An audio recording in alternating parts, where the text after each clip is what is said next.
próximamente sus pantallas. Esta vez con un invitado especial. Se trata del licenciado Carlos Arce Castel, un profesional dentro de la comunicación social que sirve a la comunidad con un destino.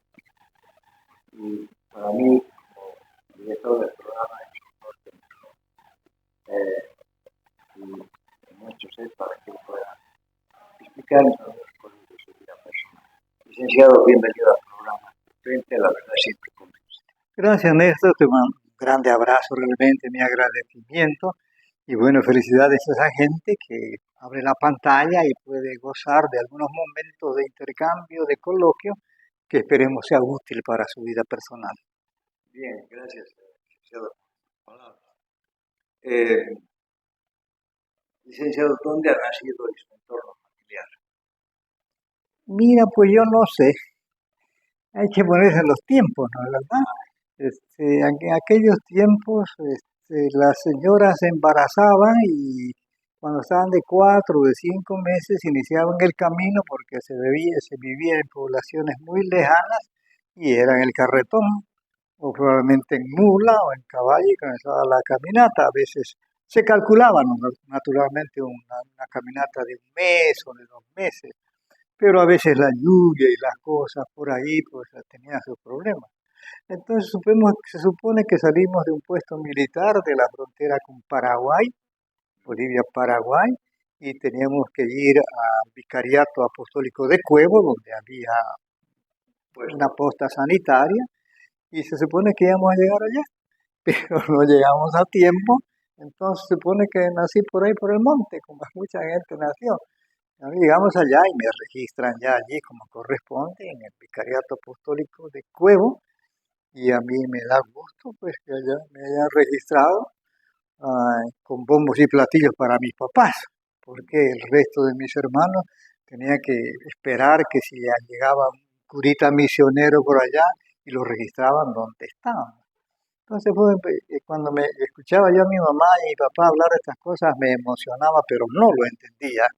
Luego viviendo en zonas alejadas, si uno lo entiende, porque son numerosas las personas que han corrido este trayecto y que, bueno, no saben dónde nacieron. Bueno, nacimos en el monte y ya está bien, ¿no? Consideramos de esta selva o de este mundo, y gracias a Dios. Ya, ¿recuerda, Carlitos, ¿no? Sus papás? Claro, mi papá era héroe del Chaco. Mi papá recibió una condecoración especial del general Kuhn. General Kuhn era el comandante en jefe de la movilización en Paraguay, en Paraguay. Y él incluso le regaló su colán, su uniforme, y claro, imagínate para un jovencito como ese, porque mi papá, y él era en realidad armero, o sea, no era no era soldado de primera línea, él era el armero y arreglaba los fusiles que se fregaban mucho. El fusil Mauser de aquella época y que se prolongó durante mucho tiempo en el uso del ejército, de las Fuerzas Armadas de Bolivia, tenía muchos problemas, se trancaba el percutor, etcétera, etcétera, y mi padre era ya diestro en esas cuestiones. Y le pasó lo mismo, por lo que yo lo escuché hablar a mi padre, a la pistola Brennan del general Kuhn, y él se la arregló, ¿no? Así que en agradecimiento le entregó su uniforme y le dijo que debería ir como premio a la primera línea, porque no, puede que corra el riesgo, pero es necesario que usted que cumpla su trayecto. Lo mandaron a la primera línea, que yo recuerdo perfectamente, mira el Pozo del Burro, Pajonal, si tú te ubicas por allá en el Chaco, en el escenario de la contienda. Entonces va a primera línea, pues dice que los corrieron a los paraguayos y volvió allá y le entregaron la medalla de bronce a un soldadito, pues imagínate, ¿no? Porque una cuestión que te entreguen las medallas cuando pasó la contienda, por etcétera, etcétera. Otra cosa que hay es pasar el mismo enfrentamiento, te entreguen ahí en pleno combate, y ya salir en otro costal.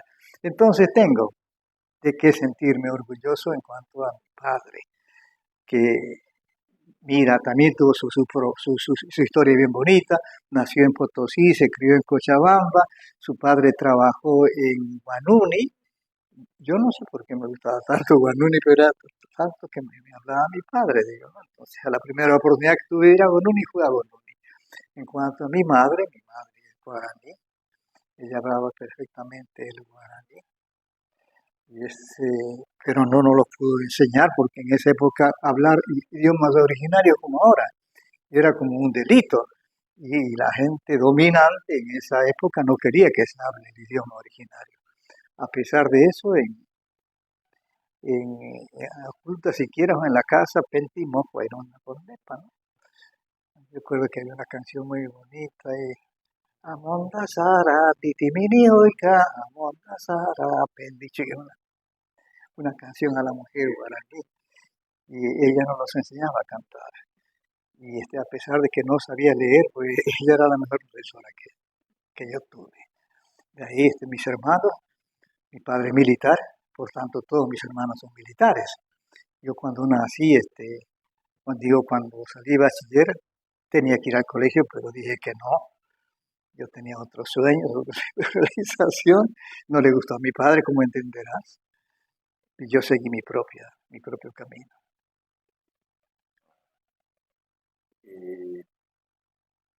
¿Cuántos hermanos eran? 3 y una mujer. Los 3 hermanos son militares y mi hermana no es militar porque en esa época no recibían a las mujeres en las filas de los establecimientos, de los centros educativos militares. Yo pienso que ahora sí podría ser, porque claro, imagínate, nos educamos como hijos de militares, pues, ¿no? Un poquito a marchar, porque esa es la historia. Nosotros jugábamos tiro al blanco y con un fusil Mauser, imagínate, tenemos 8, 9, 10 años y jugábamos tiro al blanco porque el padre era militar. Hay que ponerse al ritmo. Y claro, cuando uno habla y con gente mayor que maneja el Mauser y te daba una patada que era de mula, entonces había que saber manejar. Entonces, mis hermanos tenían las puertas abiertas para hacerlo si fueron. Mi hermano mayor fue una copia de mi padre.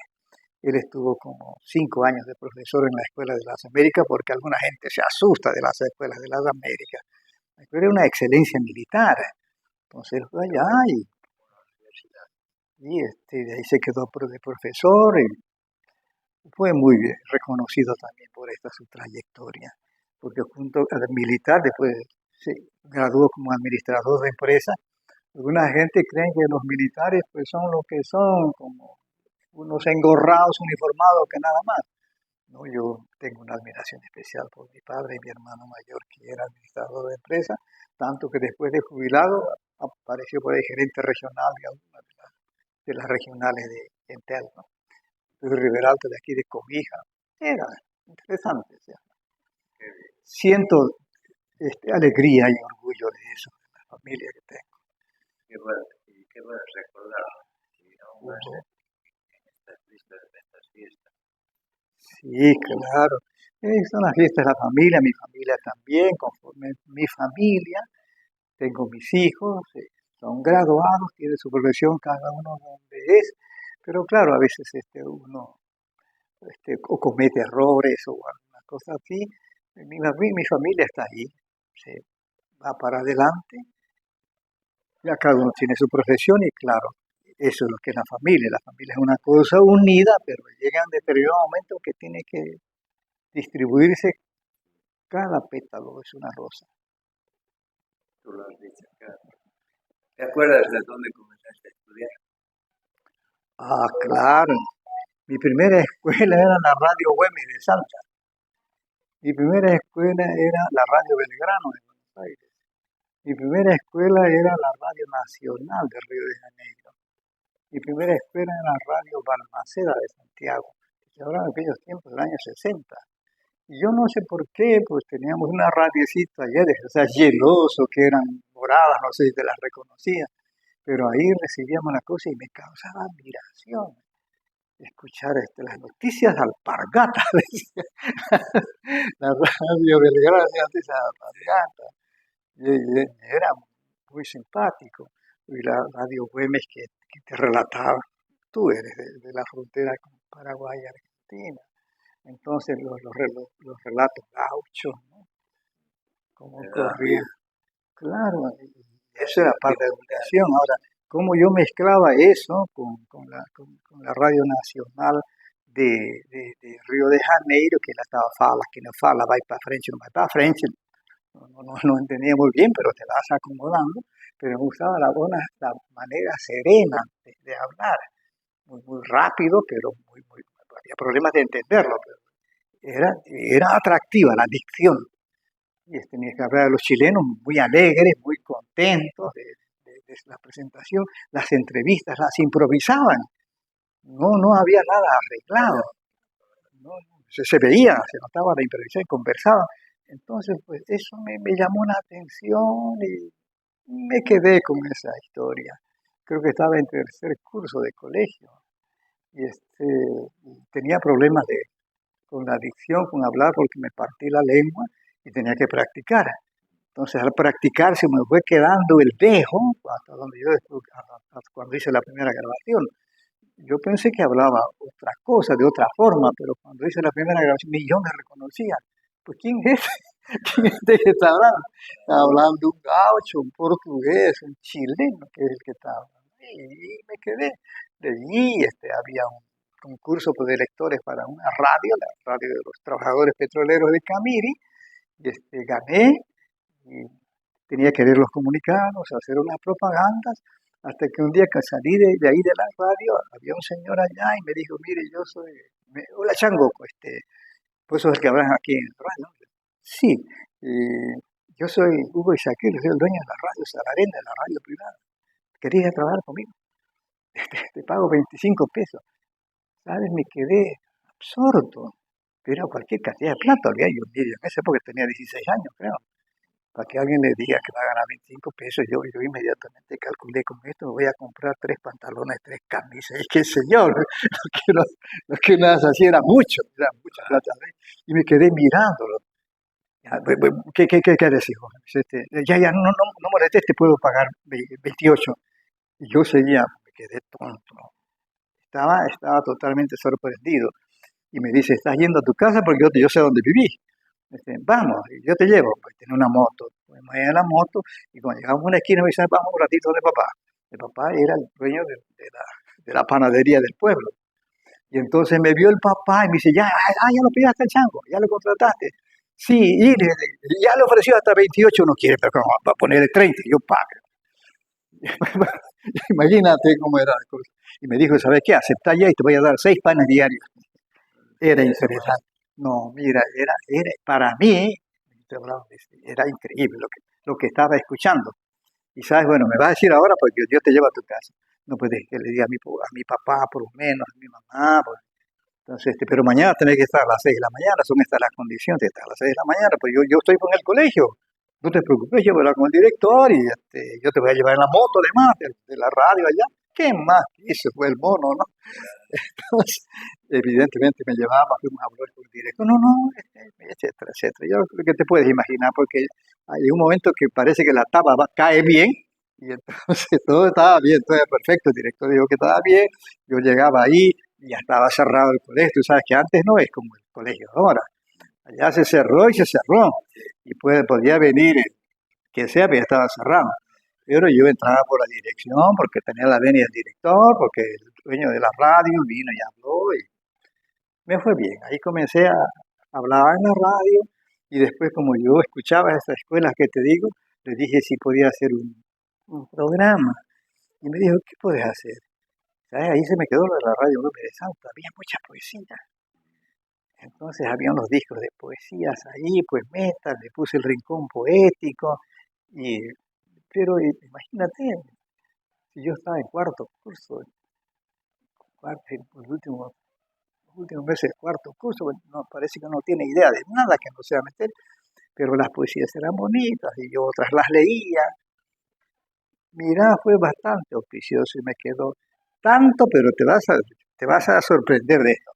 Cuando yo salí bachiller, me entregaron mi libreta que era excelente, yo dije que esto era mentira. El único que no me tenía miedo era el profesor de educación física, que era Juan Salas, un jugador de Litoral, que era de allá, de Camiri. Él era una estrella. Él no me tenía miedo. los otros profesores, porque como yo ya comencé a hacer, le dije, podemos hacer noticias, es fácil, he escuchado en la radio. ¿Y cómo se hace eso? Comenzaron a aparecer unas grabadoras, eran unas grabadoras de tamaño, las Philips, ¿te acuerdas? Había una Philips, bueno, después las fui achicando, pero era así. Entonces yo le dije, ¿sabe qué? Yo puedo ir a preguntarle al alcalde, al presidente de Yacimientos, o a cualquier cosa que nos vaya. Y me iba. Entonces le hacía el encabezamiento, él presentaba la nota y estaba feliz. Entonces, para los profesores, y claro, quedó así la imagen, pero para mí era una barreta. Pero yo pienso que eso causó imagen y causó temor, tenía notas excelentes. Y dije, no voy a trabajar nunca más en radio porque esto es mentira. Yo sabía que mis notas de 6, de 6.8, 6.5, por ahí había hasta 7, porque entonces la nota máxima era 7. Y dije, no voy a trabajar más en radio. Y como te digo, Juan Sala me dijo, mira, vos atravesás la paralela y pasás, si no, no. Entonces había que seguir allá, pasar la paralela, y me hizo pasar por lástima, dijo él. Y de ahí cuando salí, me dieron mi beca para el colegio militar. Dije que no, casi se muere mi pobre padre. No, mira, y después nos sentamos, después de que pasó la renegada y media, me dijo que no tenía plata, porque lo que querrás estudiar. ¿Y qué vas a estudiar? Me quiero estudiar Derecho. Y para pícaro todavía me dijo. Y tenía que ver, toda su familia estaba en Cochabamba, y la única manera es que te vas con tus tíos. Y me fui a Cochabamba. Entonces entonces había examen de ingreso. Y no era cuestión de que me venía acá, te voy a consultar cómo te llamas, de dónde vienes, y que se llama Bolivia, porque ese tercer, no, había que hacer un examen de conocimientos generales de toda tu formación de bachiller y algunas preguntas técnicas, y te hacían un test como ¿qué escogí? Derecho, sí. Entonces, si tenías alguna inclinación de ciencias sociales o si era más técnico. Entonces, para la matemática, cero. Para la cuestión cero. Entonces, estaba bien elegido. Perfecto. Mira, tanto que al segundo mes yo era ayudante de Derecho Romano. Me recuerdo muy bien este profesor Ramiro, que era excelente. Y allí, un día de eso, ya falta la plata, pues. Y había un amigo allí, que cuando yo estaba, había una reunión de docentes, de catedráticos, se llamaba entonces, en Sucre. Y él dijo, aquí Carlos se va a quedar de ayudante, imagínate. Y yo porque sabía leer, entonces leía ya, y un compañero me dice, oye, pues lees bien, no quisiera ir a la radio. ¿Qué es esto? Otra vez radio, mi destino natal. Dice, ¿sabes qué? Mi padre es dueño de la radio Cochabamba. Y ahí tiene un espacio, me ha pedido que yo lo haga, que yo no sé nada de esta cuestión, no querés, vamos, pues. Yo tenía que ser de música, más las presentaciones bonitas, románticas, música para la noche, ¿no? Para enamorar. Y Lizzie estaba perfectamente bien. Y ahí digo yo, ver la radio no, es incompatible, pues estaba todo el día estudiaba y en la noche, claro, también estudiaba, pero tenía este tiempito. Y de ahí comenzó mi fatalidad. Porque un día que estaba saliendo igual de la radio Cochabamba, conoces Cochabamba, ¿no? Ahí en la Plaza Colón, allí era la radio Cochabamba. Y aparece un tipo y me dice, ¿sabe? Usted es Carlos Arce, sí, el señor Mauricio Aira. Mira ya de quién te estoy hablando. Ya has debido hablar Mauricio Aira. Era un tipo de radio que era extraordinario. Está por Europa ahora, yo no sé cuál será su estado de salud, pero ya era viejito. Y me dice, el señor Mauricio Aira quiere ver. Pues esta mañana a las redes. Sí, pues voy allá. Y le dije, mire, te hemos escuchado. ¿Sabes hacer libretos? Sí. ¿Puedes trabajar en la radio aquí? Te podemos pagar 95 bolivianos. Mira, yo pagaba 100 mi alquiler, pero ya 95 era una buena cosa. Y acepté ir a trabajar a la Radio Nacional, donde se abría absolutamente todo. Porque al mes siguiente había clases de redacción periodística radial, que es totalmente diferente a la redacción periodística de texto. Había elaboración de libretos y dicción, le llamaban entonces. Si sabías o no sabías leer, era muy bueno. daba esos cursos la embajada americana, la embajada alemana y la embajada francesa.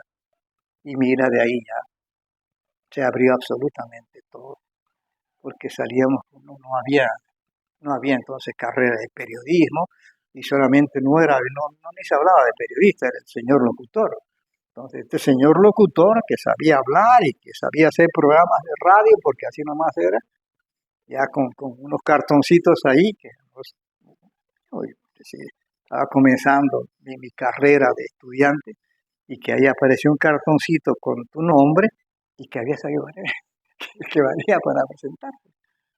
Así comencé con esa historia. Mira, después de esa sorpresa que te cuento de la Radio Nacional, la otra Radio Nacional, que entonces era famosísima, mira, en esa época había como 3 radios famosas de Bolivia para el mundo. La Radio Nacional de Maluni, la Radio Pío XII del siglo XX y la Radio Villamani, que salían muy fuertes. Y un día me llaman y me dice, yo soy el señor Juan Arce, yo soy el señor Juan Medina, somos los dirigentes del Sindicato de Trabajadores de Banoni, hemos escuchado hablar de usted, que es un buen locutor, porque será, y queremos invitarlo.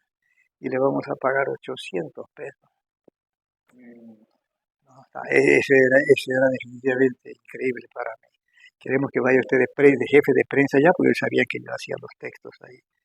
Pero ya mi carrera periodística comenzó con don José Cruz Aufrer. Ya me da gusto decir ese nombre, porque era un viejito con mucha paciencia, con mucha paciencia. José Cruz Aufrer, él era miembro de la Real Academia de la Lengua Española.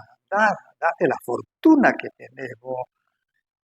Yo, la fortuna de traer, yo simplemente fui allá a la Radio Nacional y hacía de Cochabamba, ¿no? Y hacía un programa de música. Y un día no vino el locutor del informativo y me decía, Chango, me decía él, vení a leer el informativo. No, ¿cómo crees? No, sí, yo puedo leer ese programa, pero no. Te he escuchado, tenés habilidad, vení aquí, ¿sabes? Yo te voy a decir, te voy a dirigir con mi mano. El presidente de la República, René Barrientos Ortuño, llegó a Cochabamba y te voy a hacer con la mano. Vos me seguís la mano.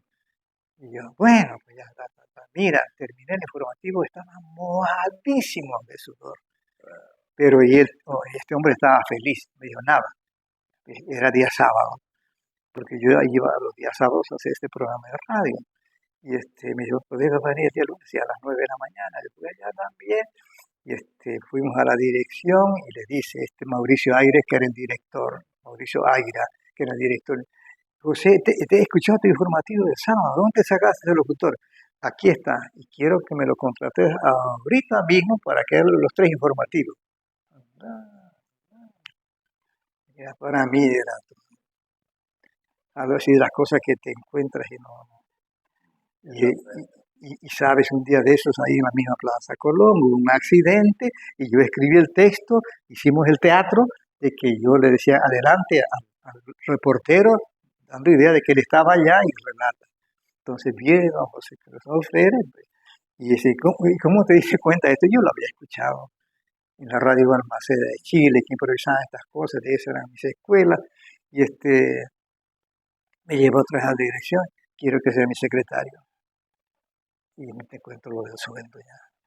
Y ahí ya, lo que te cuento que había estos cursos de las embajadas, y de ahí me fui, ya, como te estaba diciendo, a la Radio Nacional de Guanduni, ya de jefe de prensa. El que fue contratado como director desertó al mes porque era muy agitado. Tú sabes que en las minas siempre han sido muchos problemas. Si quieres, ahí cambió mi vida, mi compromiso con las letras y el periodismo. El periodismo es bonito y es nada. Si vos te pones a escribir, si te pones a hablar, pero no estás ahí.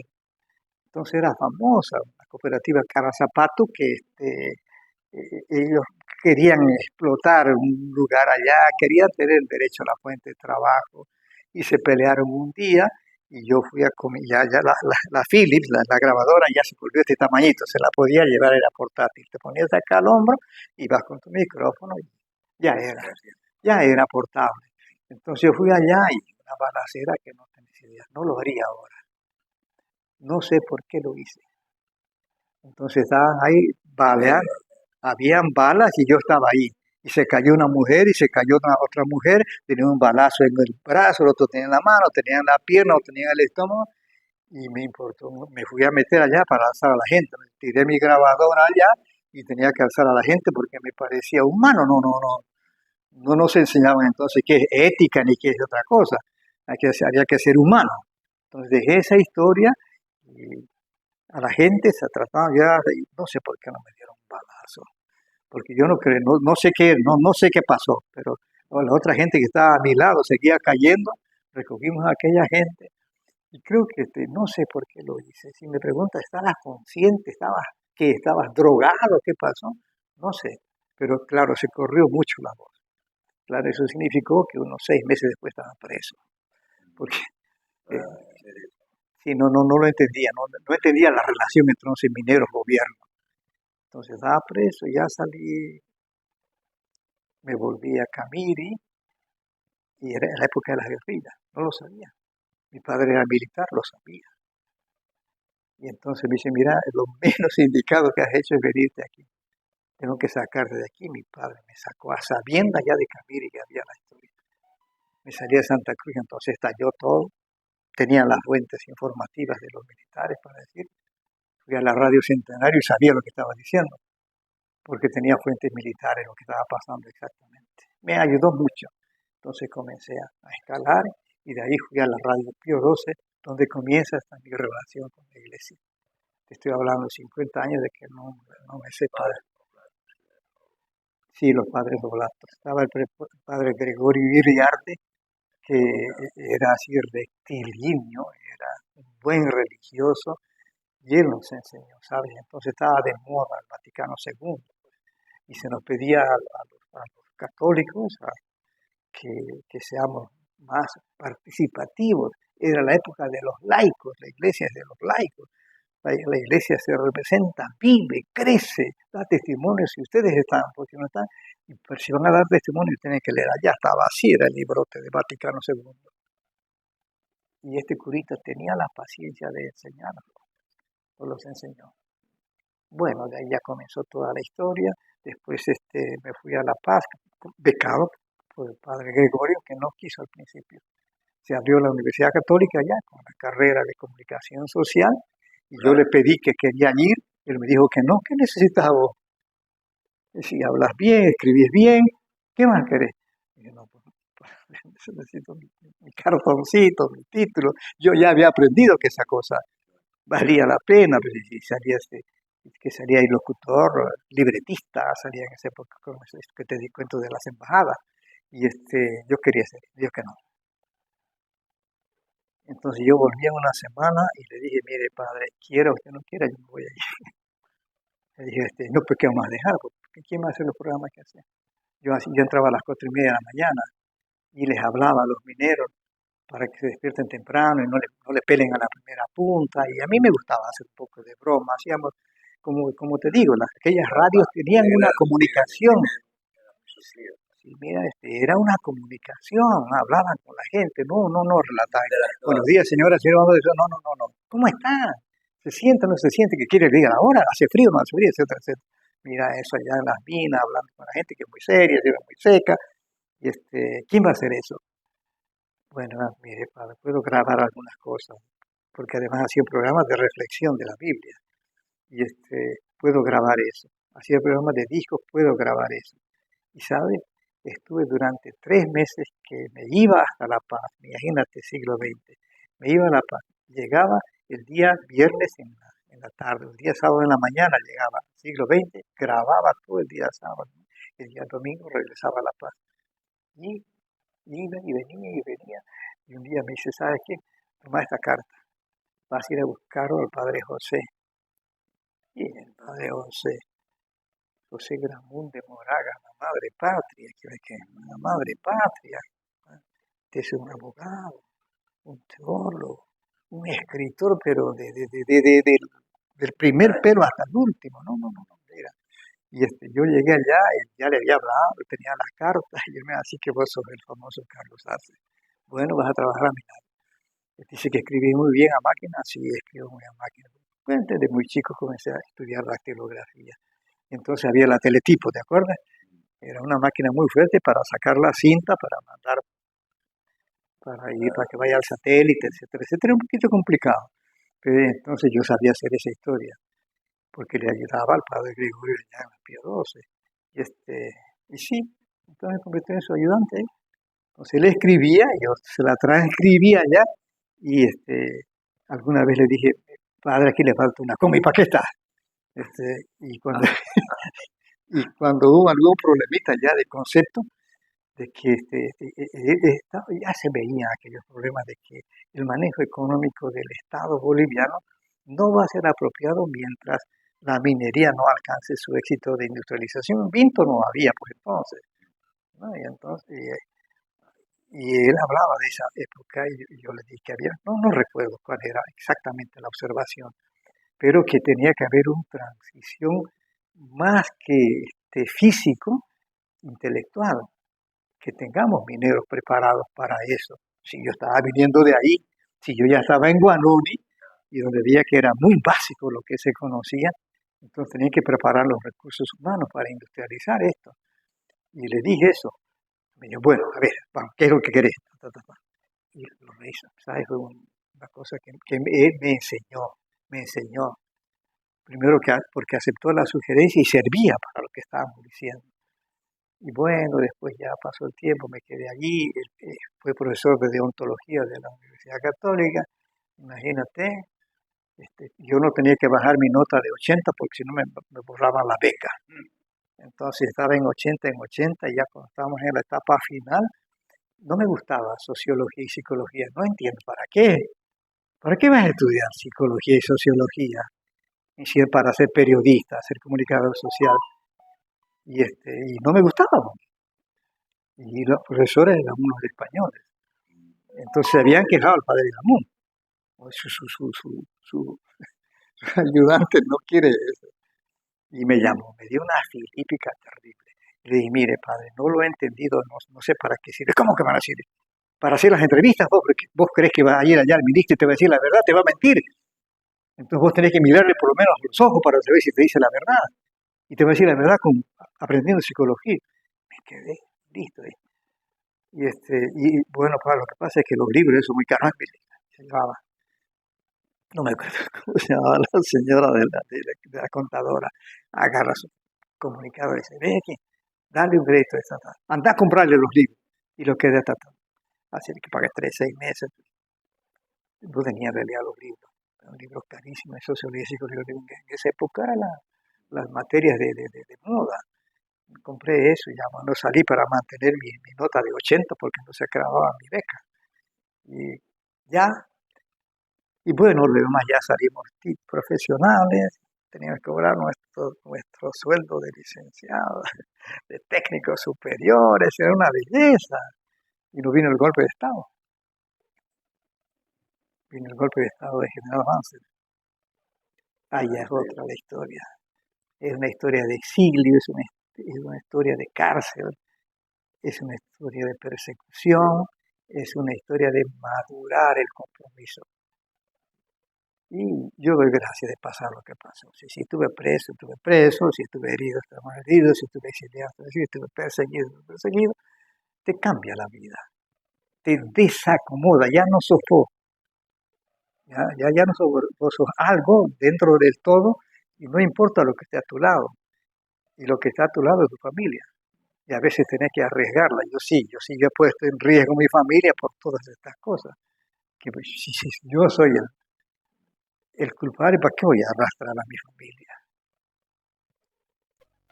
Y Carlitos, a ver, de esa tanda de estudiantes que fueron a estudiar a la Universidad Católica, ¿te acuerdas algunos nombres?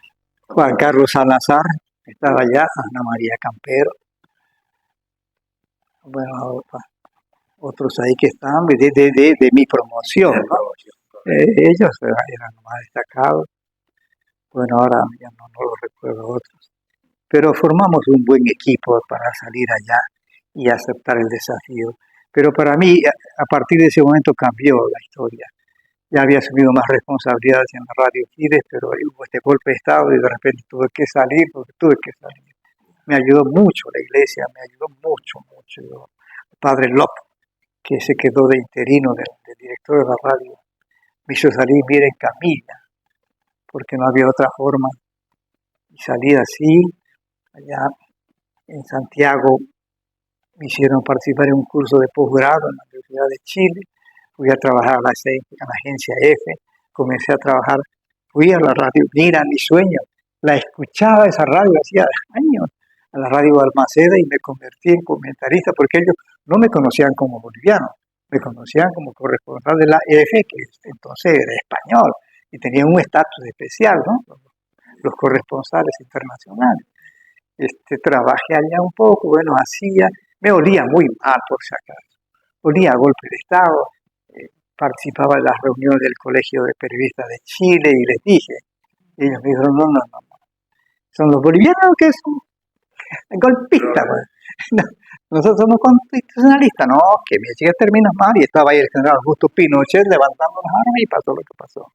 Entonces yo ya me volví con mil problemas, me volví en realidad de seminarista, con mi cuello, y volví con los riesgos que significa, volví al día siguiente, llegué el 22 de septiembre, recuerdo, y al día 23 estaba trabajando en la radio Panamericana, porque estaba mi amigo Enrique Arauz allá, y trabajé muy rápido, ya comencé a trabajar en la Societe Press, en la United Press Internacional, en la F, seguía escribiendo entonces había, no sé si te conoces, Visión Internacional, era una revista muy prestigiosa a nivel mundial, entonces comencé a escribir por allá, y yo lo hacía porque sabía escribir, o me daba la pretensión de saberlo y tratar de relatar lo que tenía que relatar, pero no sabía que eso significaba un estatus, y fui ascendiendo, para decir así, y claro, meses después tenía que ir donde tenía que ir, el periódico Presencia, y allá me quedé, inicié la carrera allá, y comienzan, para decir, mi vida religiosa, porque comencé a escribir de la Biblia. Bueno, escribía todas las noticias, porque yo era el área política y social, pero aquí estaba siempre en mi corazoncito, de tener la Biblia en la mano todos los días. Yo sigo escribiendo, mira, desde hace tanto tiempo, 50 años, todos los días un texto de la Biblia, del Evangelio, las reflexiones de los doctores de la Iglesia Católica, del Papa que está en el ejercicio, ahora de Francisco, que medita cada día. Esa es mi historia. Llegué como otra vez preso con García Mesa y todo lo que salimos muy, muy, muy maltrechos, pero ya se quedó abierta el camino, el trayecto, eran otros niveles. Llegué a ser presidente de la Asociación de Periodistas de Bolivia, era otra historia. Sí. ¿Qué año te acuerdas? Para lo que sirve. Yo sé que, mira, en los últimos 20 años de la Asociación de Periodistas, las expresiones que salen a través de la declaración de principios del último documento de los congresos de periodistas han pasado por mis dedos, han pasado por mis dedos, y me da gusto hacer eso. El último, que fue en Santa Cruz, también, y seguramente el que será mañana, pasado mañana, seguro de, porque yo voy a ir.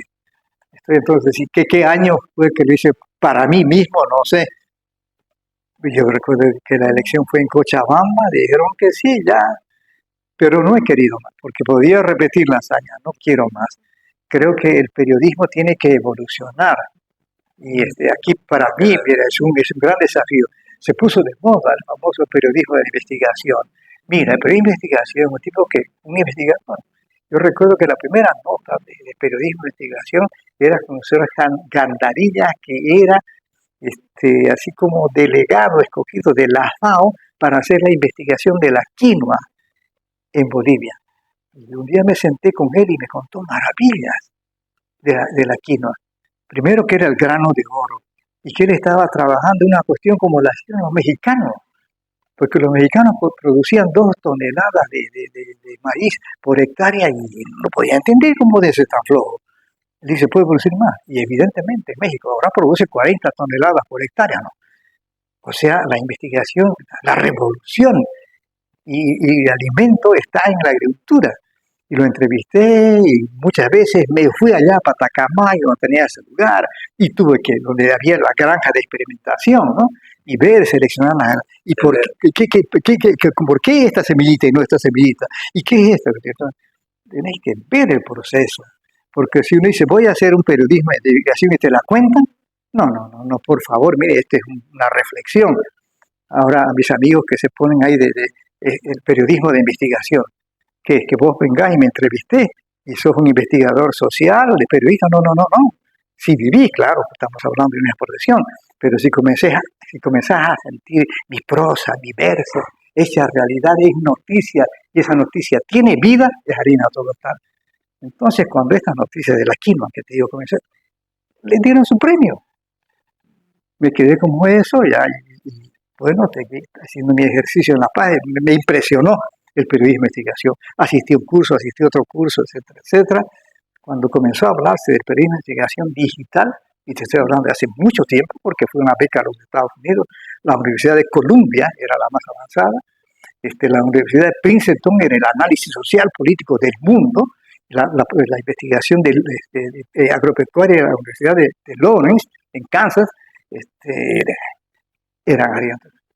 Y sabes, por las cuestiones del destino, yo decido venirme a la región amazónica, porque cuando era otro mi destino, cuando eran otros ya los ejercicios determinados que debería tener en presencia, me puse mal. Comenzó a fallarme el corazón, la presión estaba muy alta. Mira, a los obispos no les hizo mucha gracia, porque le había costado plata para que me capacite. Y entonces me dice, bueno, si estás mal, tienes que irte a Santa Cruz. No. A Cochabamba. No. A Tarija. No. ¿Dónde quieres ir? A Cobija. ¿Cómo? Cobija no hay nada, mira. Felizmente estamos aquí precisamente en la parroquia de Cobija. Vine acá, mira. Teníamos una sola misa los domingos, teníamos un curita acá, hablamos mucho, ahora es otra cosa, ¿no? La iglesia en el Vicariato Apostólico de Palma en general, pero ves que te digo que ahí comienza mi vida casi religiosa, igual, y aquí, algunos creen que la iglesia es venir a hincarse, sí, ojalá que estén varias horas arrodillados para conocer la voluntad de Dios, y hacerla, no solamente conocerla, sino hacerla. Entonces, hacerla aquí era meterse al monte. Hacerla así era rescatar la gran potencialidad económica, cultural, religiosa que tiene la selva amazónica. Y me metí. ¿Y qué es esto? La castaña. Vamos a sembrar castaña. No nace. Y si nace, no crece. Y si crece, no da. Mira, yo solo para hacer germinar la castaña estuve 7 años. Y sabes, por puras casualidades, decía, claro, tenía razón, había que remojar esa historia. Busqué mucha literatura brasileña porque decían que los brasileños tenían castaña. No tienen, ahora no tienen. Y yo te estoy hablando del año 81, 82, cuando comienza esto. Pero ahorita estamos en el 2023, el 2024 y no pasa nada, no tienen. Pero yo en todo este tiempo tengo una plantación de castaña. El último récord que tengo que comencé a manipular ya no la semilla, sino el embrión de la castaña. Entonces el embrión de la castaña yo comencé a estudiar los huevitos, huevitos de gorriones. Hay gorriones que brotan a los 12 días, a los 15 días, a los 17 años. Mira, mi juego de fotos. Ya sabemos que la gallina a los 21 días, el pato a los 30 días, el pillo a los 40 días. Y yo le pregunto a mi amigo corresponsal en Trinidad, mira, ya no, vos sos un bellaco, ¿qué querés con huevo de pillo? ¿Sabes qué? Tengo una vecina que tiene un pillo que creo, te llamo mañana. Me dice, ¿sabes qué suerte tiene? Y dice que ya está por empollar. Voy, y me fui para allá. A ver, la señora era experta en pillo, pues. Entonces, aquí cómo lo hace, cómo lo aerea. Porque una gente cree que ponerle el huevo. No, la gallina hace su oficio. La gallina enfría el huevo y lo ventea. Y el pillo mucho más semejante al huevote, ¿no? Entonces, y había que seguir. Bueno, me vine, comencé a experimentar. La primera castaña que yo saqué aquí, el rector era el señor Adolfo Mejido, era un ingeniero. ¿sabés que si vos sacás una sola castaña, te voy a hacer chupar 3 días? Y cuando nació la primera castaña, yo lo molestaba. Cuando hice de los 40 días, yo vivía aquí en un hotel y entonces le dije al dueño que iba a sacar eso. Me dijo, no, le invito un pescado, me dice, pescado ya. Y a los 41 días sí salió la castaña. Ahora estoy tratando de acortar ese sistema y ya tengo mi propio laboratorio y tengo mi propio sistema para mantener la castaña. Esta mañana, antes de venir al programa que estamos haciendo, comencé a ver que está. Entonces ya comienza a hincharse la semilla. Mira esto. Para mí será el mejor regalo que le voy a hacer. Es periodismo de investigación, pero si yo voy a venir a hablar, si saben, la región amazónica y su potencialidad económica, su potencialidad de producción de castaña, no. Yo quiero decir, mira, aquí está, así se hace esta historia. Y será un regalo. Yo espero terminar esto hasta fin de año y presentársela y dejársela, porque ya sabe, ya han pasado los años, uno no solamente está cansado, sino que se puede equivocar. Me he dado cuenta que yo manejo mucho el sistema digital. Mira, mi nota máxima era diseño. ¿Sabes cómo se diseñaba antes el periódico? Te ponían una sábana y tenías que diseñar el periódico, hacerlo bonito, ya verlo, sin noticias, sin nada, pero verlo. Entonces ahora diseñar un periódico digital, ahí en el celular que tenemos, tengo que diseñarlo. Y a veces se me pasa una línea y se hace un escándalo, toda la pilita ya. Entonces llega el tiempo de decir, hay algunas cosas que hay que retirarse porque ya no se puede. Ahora habrá que hacer, los diseñadores digitales son una maravilla, ¿no? Son una maravilla. Sí, la tecnología. Y además si te equivocas, pues hay programas que te corrigen. Claro, ahora mira, esta comunicación digital es perversa. Es perversa. Mira que si alguien se da el lujo de decir, tengo guerreros digitales, porque no se trata que lo hagas, no lo hagas, sino de joder al otro. Porque eso es lo que pasa. Los guerreros digitales son para joder al otro, porque te joden el sitio, te lo bloquean, te lo tergiversan, te hacen aparecer ahí unas noticias falsas. Esto es fregadito también. Entonces tiene que haber una forma que la gente reconozca que sos vos y que sos la forma de hablar, que sos la forma de decir. Te reconocen tu voz, y te reconocen tu diseño, te reconocen la página. Saben que sos vos quien está ahí detrás de esa página digital. Hay unas cuestiones perversas. Y otros porque parece que no tienen nada que hacer, comienzan a utilizar el mundo digital para nada. Si esto es para crecer espiritualmente, para crecer intelectualmente, aquí puedes aprender. Si un chiquitito con el sitio digital habla 6 idiomas, puede que podamos prolongar un poquito nuestra edad nosotros utilizando esto, pero es para eso. Y creo que además la comunicación digital nos está en realidad exigiendo que cumplamos los requisitos que teníamos en el periodismo de siempre. El lead, pues. Si el lead, en 4 líneas tenés que decir las noticias, y en el resto le contás. Entonces igual, en el sitio digital tenemos 3 minutos para decir a la gente lo que le vamos a decir y entonces la trae. Porque si no, ¿quién quiere estar en un sitio digital 20 minutos, 30 minutos? Anda a cantarle, a agarrarse. Sí. Dime, ¿cómo hiciste para el tema de piedra? ¿De qué?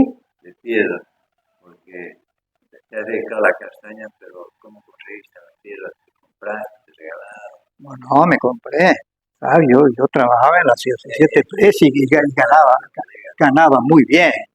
Yo trabajaba para la Société Presse haciendo unos artículos especiales en la revista Interview. Hice por ejemplo, fue la que me pagó espectacularmente. Y me lo fui ahorrando mi plata. Y cuando vine acá tenía los $10,000 que me dijeron que valía el terreno y me lo compré.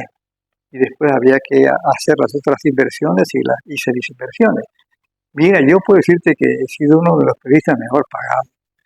Mire, mi compañero de vida en la Société Presse, al que respeto mucho, admiro mucho, es Harold Olmos, que es de Riberalta. Harold Olmos es un señor periodista y de los nuestros. Él fue jefe regional para la América Latina y el Caribe, dejemos de un tipo de un periodista riberalteño. Deberían tener un monumento más grande que los que tenemos en toda Ribera Alta, un periodista así. Entonces yo trabajaba junto con él y nos pagaban bien, entonces tenía la capacidad como para hacer mi ahorrito, pero se ve que me iba a volver viejo. Y compré mi tierra, sembré mi tierra, sigo invirtiendo todos los días. Y mira, bien que me preguntaste esto, hace 2 meses, como ya viene la época de la zafra, de la cosecha de este año, fuimos a hacer un inventario. Yo sembré 100 hectáreas, 2.700 plantas, que no es intensivo, porque tiene que haber otras cosas. Me dice, vamos a sembrar castaña. No, señor, esa castaña tiene al lado mara, tiene al lado cedro, tiene al lado copoazú, tiene al lado chocolate, tiene al lado azaí. Porque tiene que ser así, una plantación mística como es su naturaleza. Y entonces sí, así se carga la castaña, etcétera, etcétera. Pues fui a hacer el inventario. 582 plantas nuevas, que ya no son unas plantotas grandes. Estas plantas tienen 35 años, la más vieja tiene 30, 25, etcétera, etcétera. A los 21 años la castaña comienza a dar ya regularmente. Y no es mucho tiempo. Pero el cultivo de la castaña comienza a ser rentable mucho antes. Pero digo, fui allá, contamos 582 plantas, ¿para qué más? ¿Para qué más? Ya está la tarea. Que no la voy a gozar, mira, en estos momentos vamos a recolectar para hacer la semilla. Y de esas semillas tomamos semillas y las dejaremos para la gente que quiera. Porque lo demás, mi ambición, si quieren, en orden personal, es repetir la experiencia de estos mexicanos. Si tenían 2 toneladas por hectárea y ahora puse en 40, ¿por qué nosotros no vamos a tener 1 billón de plantines de castaña? Y déjenos de contar, vale la pena, te agradezco de veras, porque hay gente que improvisa aquí, viene a hablar, vamos a reforestar la región amazónica. Hay que reforestar con lo que hay, no se trata de reforestar, se trata de reponer, de restablecer tal cual era. Porque aquí se ha hecho un programa de reforestación de la región amazónica y nos traen 10.000 plantas de pacay. Por favor. ¿Qué esta gente cree que se viene a hacer la burla ahora? Mira, a principios de año allá en Fortaleza estaban reunidos todos los países de la región amazónica y fue el presidente boliviano y dijo, no señor, nosotros no queremos nada de preservar la región amazónica, va a seguir ampliándose nuestra frontera agrícola.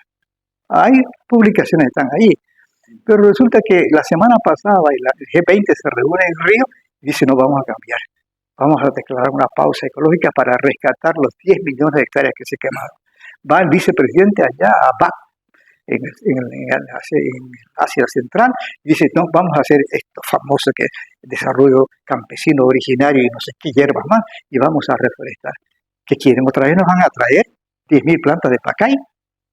Necesitamos que se cultiven las castañas, y yo espero que para ese tiempo tener ahí las semillas que se puedan germinar.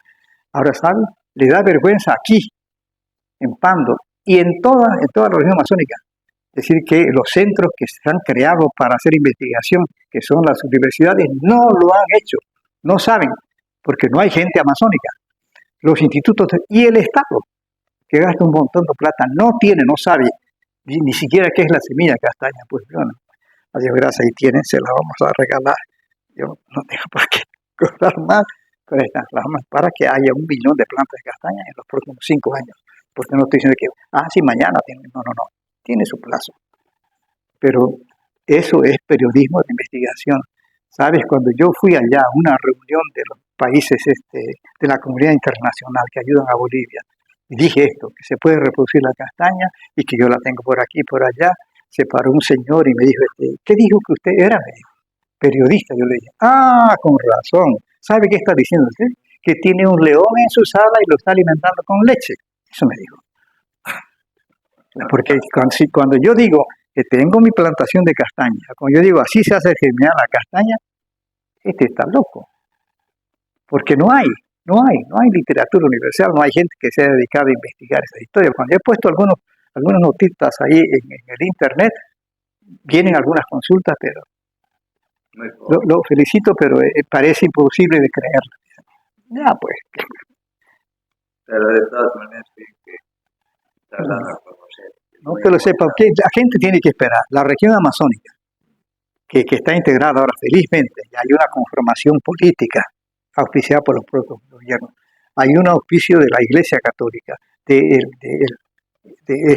esta mancha verde hermosa, que comienza en Surinam, Guyana, Venezuela, Colombia, Ecuador, Perú, Brasil y Bolivia. Allá hay una definición política, económica, social, y hay una definición religiosa también aprobada por el Vaticano. Pues bien, esta región puede recibir ya, Colombia ha anunciado 100.000 hectáreas de copoazú, pero hay que mezclarla, porque si no, no da. Ecuador anunció que va a resembrar 1 billón de plantas amazónicas. Bien, nosotros estamos en la luna con esta demagogia de que cuando hay plata sí se declaran amazónicas. Son amazónicos porque teníamos buena goma. Son amazónicos porque había buena castaña. Son amazónicos porque hay oro pero no son amazónicos cuando hay un flagelo.